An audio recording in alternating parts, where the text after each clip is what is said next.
ये अब्दुल करीम खान बम्बा वाला पाकिस्तान का बहुत दहशतगर्द हुआ है। इसने पूरे पाकिस्तान के जितने भी इदारे हैं उनको एक दफा झंझोल के रख दिया था। इंटेरोगेशन करते हैं तो ये बाद में अब्दुल करीम खान कहता है कि अगर मुझे किसी ने गाली निकाली या मेरे साथ बदतमीजी की तो मैं उसको भी, उसके घर वालों को भी और ये थाना भी बम से उड़ा दूंगा।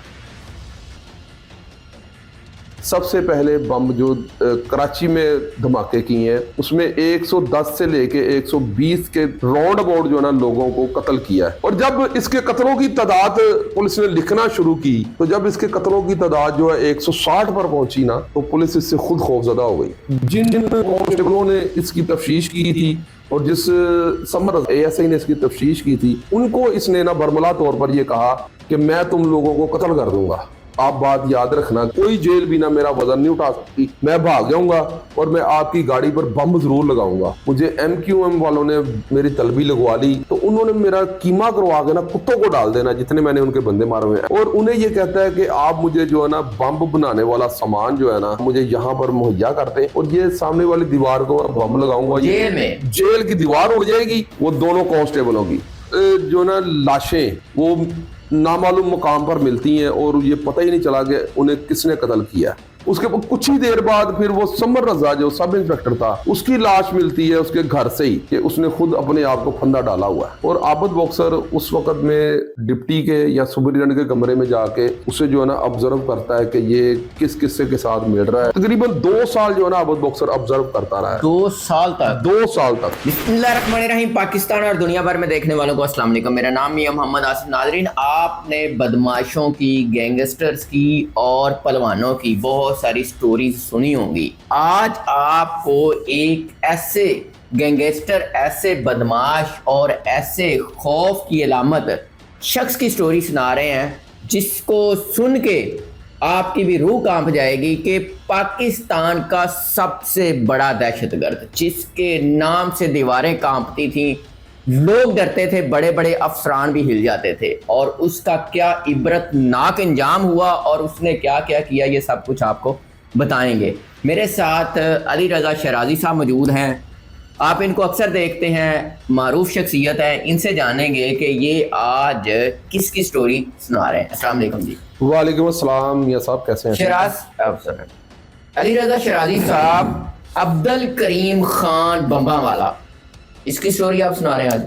ये अब्दुल करीम खान बम्बा वाला पाकिस्तान का बहुत दहशतगर्द हुआ है कि जिसे पाकिस्तान को हिला के रख दिया था और इसने पूरे पाकिस्तान के जितने भी इदारे हैं उनको एक दफा झंझोल के रख दिया था, क्योंकि ये बम बनाने का सुपर मास्टर था। बम बनाता था और ये मुख्तलिफ पाकिस्तान के जगहों पर इसने बम रखे भी हैं और खुद ही बम बनाता था और खुद ही जाके बम लगाता था। और जब बम फूट जाता था तो फिर ये वहाँ से निकलता था।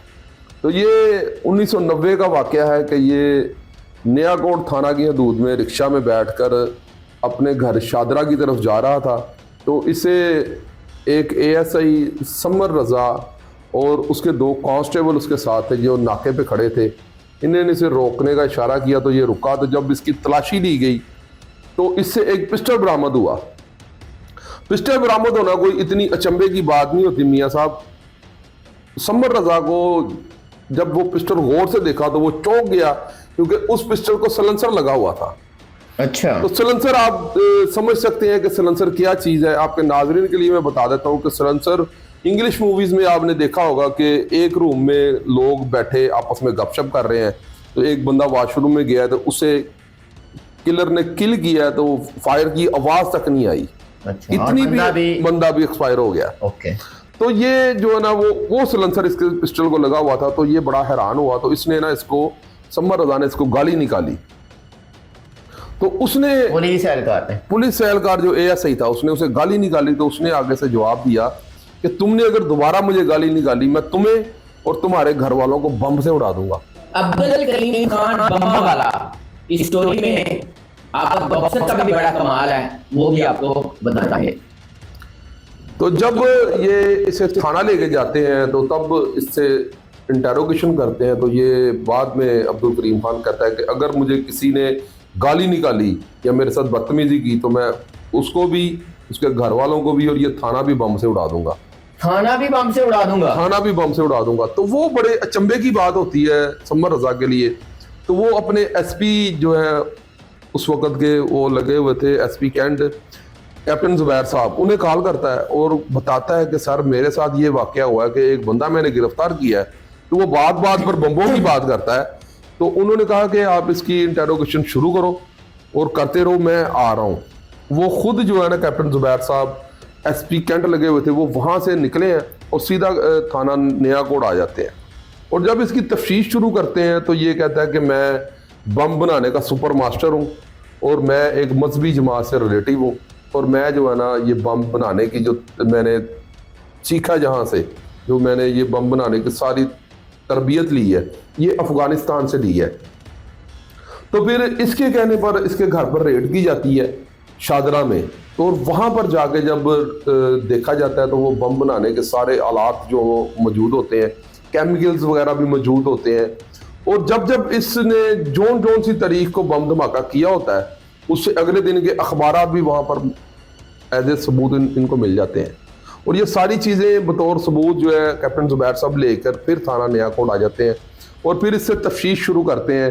तो ये तफ्तीश के दौरान बताता है कि मैंने सबसे पहले बम जो कराची में धमाके किए हैं उसमें 110 से लेके 120 के तकरीबन राउंड अबाउट जो है ना लोगों को कत्ल किया है बम्बों के साथ। सैकड़ों लोगों को मारा, सैकड़ों लोगों को मारा, बेगुनाह लोगों को मारा, बेगुनाह लोगों को मारा। किसी के साथ कोई दुश्मनी नहीं। बम रखे तो देखे कोई भी राहगीर बंदे मर जाते हैं, उनके साथ क्या दुश्मनी होती है। उसके बाद इसने पेशावर में एक बम धमाका किया जिससे कई लोगों की जान गई। फिर इसके बाद इसने रावलपिंडी राजा बाजार में एक बम रखा जिससे कई लोगों की जान गई। उसके बाद इसने लाहौर ताज सलमा में एक बम रखा। इसे मौके पर डिफ्यूज करने के लिए एक इंस्पेक्टर मुसद्दक हुसैन जो है वो रश में पहुंच गए और उन्होंने ये सोचा कि मैं अगर इस बम को उठाकर तो कहीं दूर फेंक दूंगा तो आवाम की जो है वो जानें कम जाएंगी। जैसे पुलिस वालों की तरबियत होती है, जैसे हमारे सोल्जर होते हैं, तो वो जो है उसको बम को जब पकड़ते हैं तो उसी वक्त ही वो बम फट जाता है, शहीद हो जाते हैं। तो वो मुसद्दक हुसैन साहब जो है ना वो जामे शहादत नोश फरमा जाते हैं। इसने वो भी अवाम को बचाने की खातर, अवाम को बचाने की खातर, तो इसने वो भी जो है राज जो है वो अफशा किया कि बताया पुलिस को। और जब इसके कत्लों की तादाद पुलिस ने लिखना शुरू की तो जब इसके कत्लों की तादाद जो है 160 पर पहुंची ना तो पुलिस इससे खुद खौफजदा हो गई कि एक ऐसा बंदा कि जिसने 160 बंदे अब कत्ल कर दिए हैं और इसके बाद अभी फिर गिनवाना शुरू कर रहा है। तो पुलिस ने जो है ना इसको जेल में भेजने में ना आफियत समझी।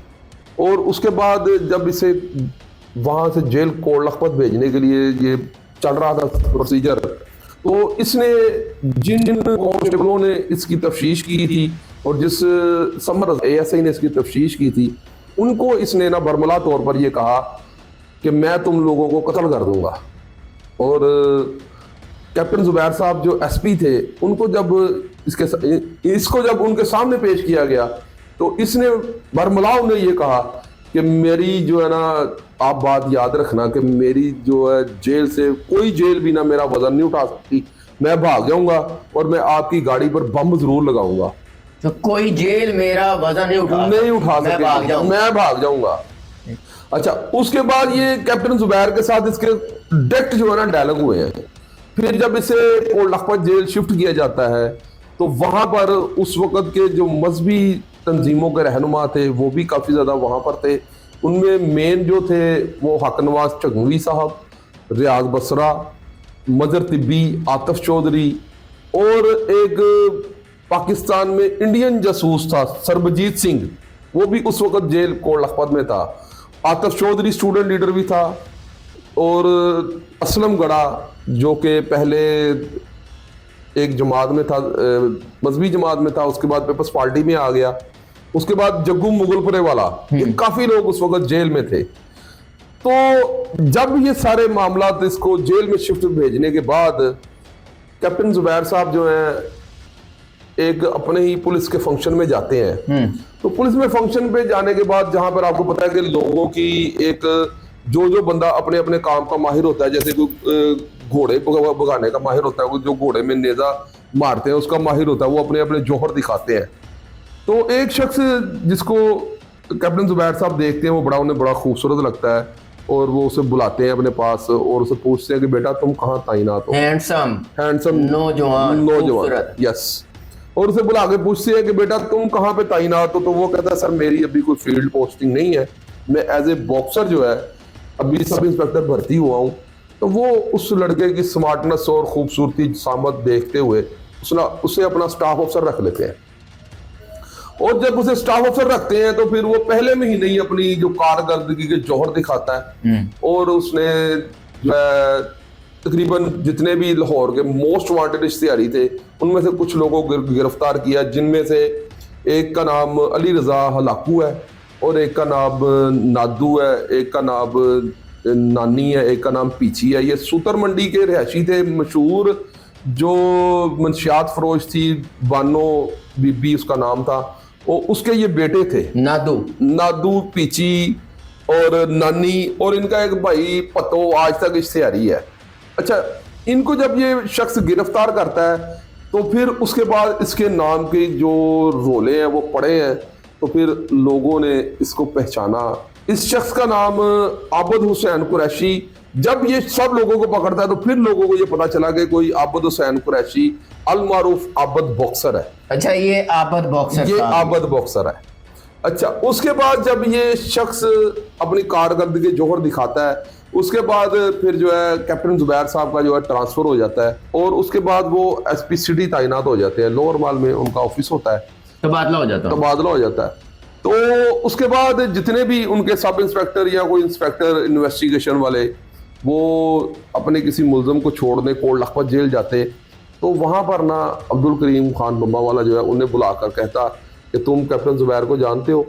वो ओबियसली आगे से यही कहता कि जी वो मेरे एसपी हैं। तो वो कहता कि उन्हें मेरा मैसेज देना कि मैंने उनकी गाड़ी को बम जरूर लगाना है और मैंने यहाँ से भाग जाना है। थाने से जेल भी चला गया फिर भी नहीं डरा? नहीं, वो बिल्कुल नहीं डरा। अच्छा, और जब ये शख्स का जो है ना इस दौरान काफ़ी मरतबा इसने ये मैसेज कन्वे किया और उसके बाद इसका चूँकि इसने कराची में बड़ी कत्ल वारत मचाई हुई थी, तो इसका जो है ना वो उन्होंने तलबी लगवा ली।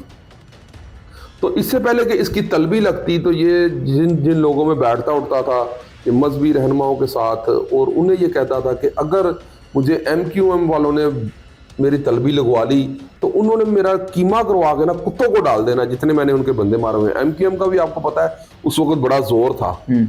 तो ये ना उनको ये अपने खदशात जो है ना बताता रहता है, डिस्कस करता रहता है उनके साथ, और उन्हें ये कहता है कि आप मुझे जो है ना बम बनाने वाला सामान जो है ना वो मैं लिख के देता हूँ, आप मुझे यहाँ पर मुहैया करते हैं और ये सामने वाली दीवार को बम लगाऊंगा, जेल की दीवार उड़ जाएगी और हम सब यहाँ से भाग जाएंगे। अच्छा, तो उस राय के मुताबिक उससे जो है बम बनाने वाले जो सामान है वो उसको अंदर मुहैया भी किया जाता है जेल में।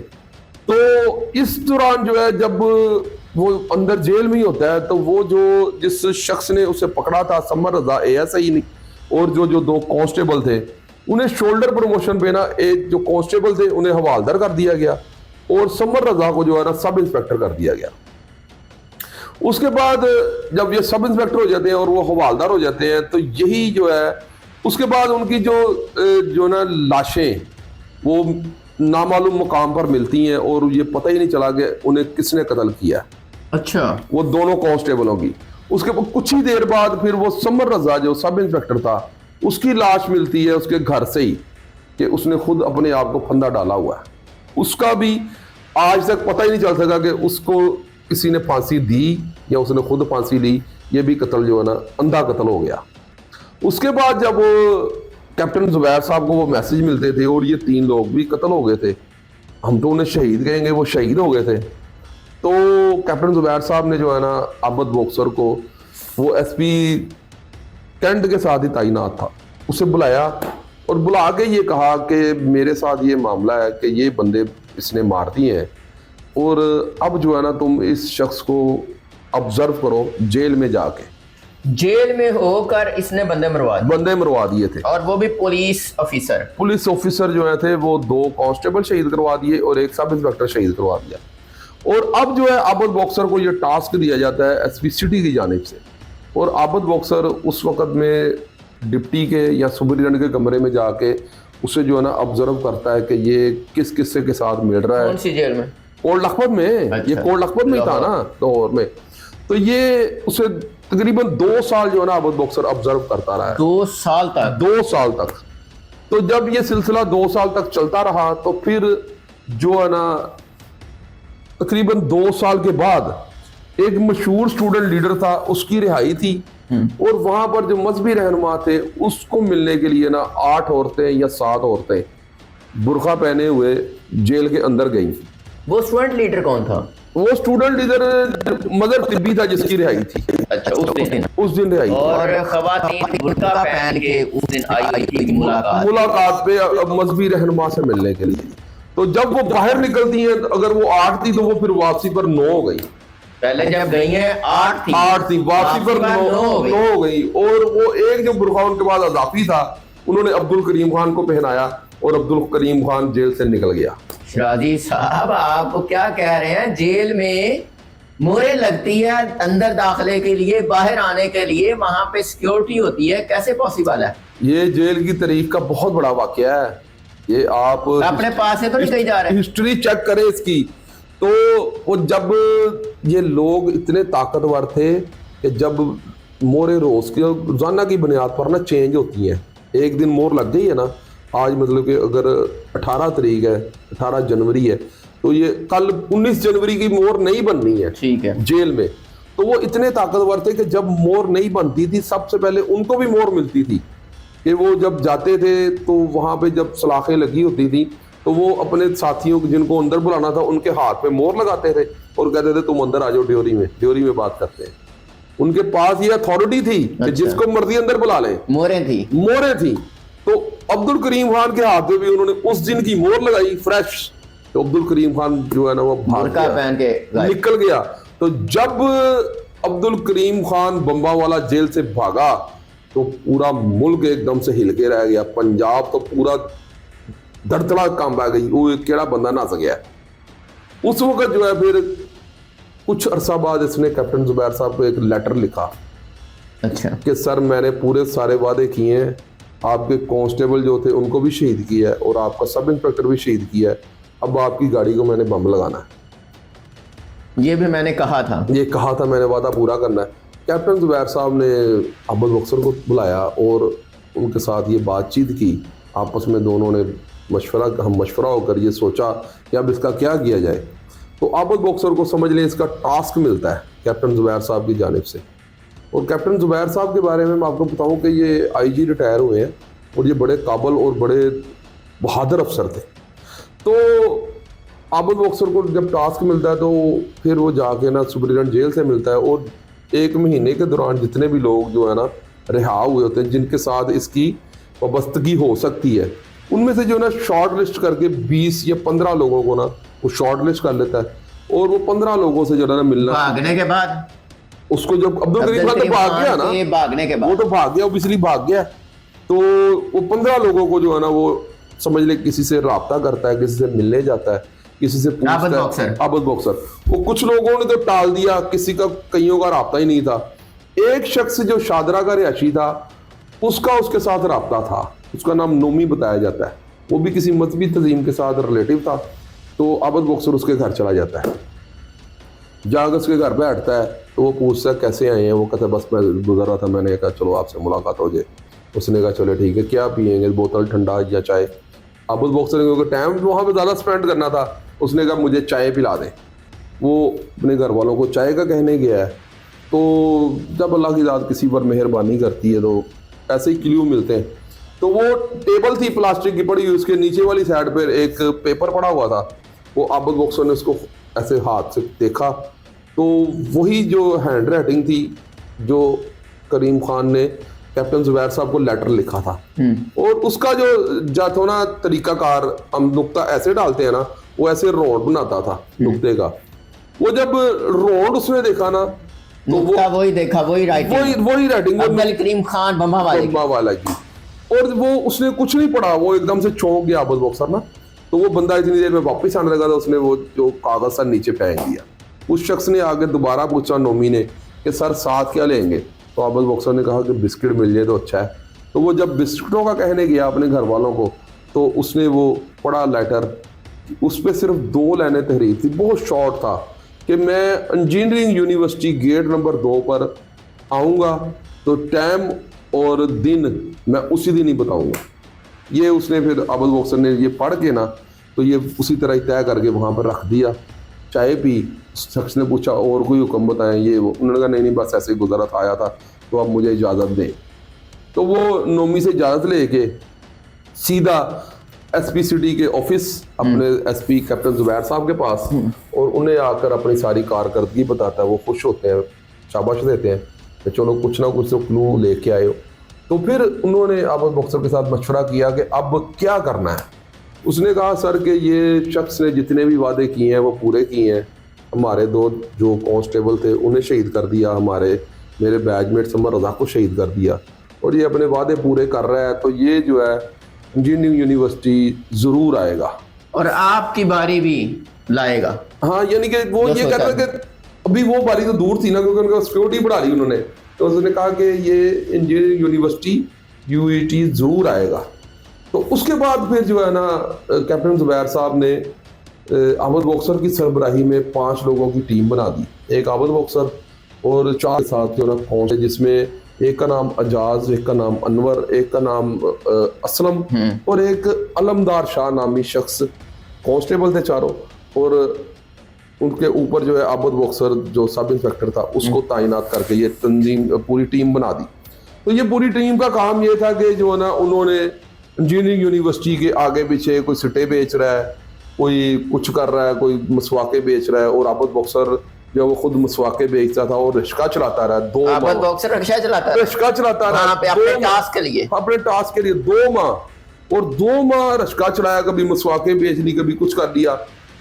तो दौराने ड्राइवर जो रिक्शा ड्राइवर बनते हुए कई बार जो सवारियाँ वगैरह आती थी उनके साथ तल्ख कलामी भी हुई, यानी कि 20 रुपये किराया बनता है, वो 50 मांग लिए, 60 मांग लिए, तू तो डाकू है, तो ये है वो, इस तरह की बातें। खैर जब फिर 2 माह गुजरते हैं ना, तो एक दिन जो है ना वो अपने जो सिस्टम होता है उसको वो ये शख्स जो है वो हासिल अपने टारगेट को अचीव कर लेते हैं।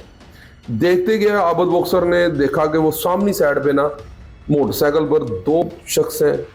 एक वही शख्स जिसके वो घर गया था, नोमी, वो बाइक चला रहा था, और पीछे अब्दुल करीम खान की पहले दाढ़ी थी, अब उसने क्लीन शेप करवा के बड़ा लड़का छड़का बना हुआ था, पैंट शर्ट पहन के। अब्दुल करीम खान चूंकि आबद बॉक्सर को नहीं पहचानता था क्योंकि इसने उसको नहीं देखा हुआ था, ठीक है, तो आबद बॉक्सर ने तो उसे 2 साल मुसलसल देखा हुआ था, तो वो उसे रीड करता रहा, उसे देखता रहा। तो आबद बॉक्सर ने उसे फौरी तौर पर पहचान लिया, और रक्षा जो है ना वो उस साइड पे थे, आबद बॉक्सर इस साइड पे था। इसने रक्षा उनके पीछे लगाया घुमा के, इतनी देर में उन्होंने बाइक चला दी। फिर क्या हुआ? अच्छा, जब आबद बॉक्सर उनको रक्षा घुमा के उनके पीछे जाता है, तो वो दोनों देखते हैं कि रक्षा तो हमारा ताकुब कर रहा है, तो वो अपने जो है ना उस पर फायर करते हैं आबद बॉक्सर पर। और इसमें जो फायर करने के बाद नोमी जो लड़का है ना वो भाग जाता है, और बाद में बताया जाता है कि वो भी किसी पुलिस मुकाबले में बाद में मारा गया। इस वक्त इस वकूए से वो भाग जाता है, और अब्दुल करीम खान को जो है वो आबद बॉक्सर ब्रेस्ट मारता है। उसके पास पिस्टल होता है, वो भी लोडेड था, वो निकालता है, उसे ब्रेस्ट मारता है। तो इसमें जो है ना अब्दुल करीम खान बम्बावाला को इबरत का निशान बना दिया। उसी जगह पे सड़क के ऊपर उसकी बॉडी फैला दी जाती है, गोलियों की बरसात कर दी जाती है, और उसे जिसने इतने बम धमाके किए हुए थे मासूम लोगों की जान ली, पाकिस्तान का सबसे बड़ा दहशतगर्द, और उसको जो है फिर आबद बॉक्सर ने इबरत का निशान बनाया। और उसके बाद मौके पर ही तमाम जितने भी इदारे थे उनके ऑफिसर और एसपी सिटी कैप्टन जुबैर साहब और उस वक़्त के एसएसपी चौधरी तनवीर साहब वो वहाँ पर पहुँचे और आबद बॉक्सर को बगल गिर किया, और कैप्टन जुबैर साहब ने माथा चूमा, प्यार किया। और उस वक़्त के जो एसएसपी थे उन्होंने आबद बॉक्सर को 1 शोल्डर प्रमोशन यानी कि सब इंस्पेक्टर था इंस्पेक्टर किया, और उसके बाद 10 लाख रुपए इनाम के तौर पर ऐलान किया, जो आबद बॉक्सर को आज तक नहीं मिला। शिराजी साहब, ये बम्बा वाला जो था, इतने बम चलाए, इतने लोगों को मारा, मकसद नहीं समझ आई। इसका कॉज क्या था? आपका सवाल ये है कि इसका कॉज क्या था। इसका कॉज बेसिकली जब इसकी तफ्शीश की गई ना, तो इसने ये बताया कि मैं जितने भी मैंने बम धमाके किए हैं वो फांसी के खिलाफ किए हैं। पेशावर में जो बम धमाका किया है वहां पर भी उस जगह पर बम धमाका किया है जहां पर गंदी मूवी जो वीसीआर का दौर था, और वहां पे जो गंदी जो वीसीआर की केस्टें थी वो बिकती थी, तो वहां पर बम धमाका किया। उसके बाद राजा बाजार में जहां पर ये गंदी सीढ़ियां बिकती थी, हम उसे फिल्म कहते थे, रावलपिंडी राजा बाजार, रावलपिंडी राजा बाजार में तो गंदी जो सीढ़ियां थी जो उस वक्त में वीसीआर में वो लगती थी केसट, वहां पर जहां पर बिकती थी वहां पर बम धमाका किया। और ताज सैलमा में भी उस वक्त वो टोटे चला करते थे, उसने उस वजह से वहां पर बम धमाका किया। इसका बेसिक जो था अपने जहन के मुताबिक इसका एक तरीकाकार था कि मैं फांसी को, यानी कि उसने एक बहाना बनाया ना अपने, यानी कि कोज बनाया कि मैं फांसी के खिलाफ हूँ, तो फांसी के खिलाफ हो तो तुम फांसी ना देखो। तो बहरहाल ये उसने अपना एक बहाना बनाया था। तो ये था अब्दुल करीम खान बम्बावाला। उसके बाद जो अब्दुल करीम खान बम्बावाला था जिसे आबद बॉक्सर ने वासल जहन्नम किया, और ये अब्दुल करीम खान बम्बावाला की शॉर्ट स्टोरी थी। इसकी बॉडी कौन लेके गया, इसके घर बार अजीजो कारब, उनके बारे में भी पता चल सका? अच्छा, ये सबसे बड़ी आपका सवाल है मियाँ साहब, बेहतरीन आपका सवाल है कि इसके घर वाले जो है ना आज तक ये ही नहीं पता चल सका कि इसका वालिद कौन है, इसका भाई कौन है, ये कितने बहन भाई हैं, ये कहाँ का रिहायशी है। क्योंकि कुछ लोग जो होते हैं ना वो गिरफ्तार ही नहीं होते, तो वो मर जाते हैं पुलिस के मुकाबले में, क्योंकि वो गिरफ्तार ही नहीं हुए। तो उस दौर में ये गिरफ्तार भी हुआ, जेल में भी 2-2.5 साल रहा, तो इसका आज तक ये पता ही नहीं चल सका कि ये किसका भाई है, किसका बेटा है, किसका दोस्त है, इसके अजीजों कारब में कौन है, ना इसकी कोई मुलाकात आती थी। इस तरह इसका सिलसिला चला गया आज तक। फिर इसकी लावारिस ये अब इसके बारे में कोई कंफर्म नहीं है, इसकी बॉडी को लेके गया या फिर लवारस करके तो इसकी बॉडी को दफनाया गया। अली रजा शराजी साहब बहुत शुक्रिया आपका। नाज़रीन, आपने उस दहशतगर्द के हवाले से आपने उस दहशतगर्द की स्टोरी सुन ली जो पाकिस्तान का सबसे बड़ा दहशतगर्द कहा जाता था, अब्दुल करीम खान बम्बावाला, जिसकी दहशत से, जिसकी आवाज से या बात से लोग डरते थे। इबरत का निशान कैसे बना वो आपने सुन ली, अपनी राय का इजहार कीजिएगा, इजाजत दीजिए, अल्लाह ने के बाद।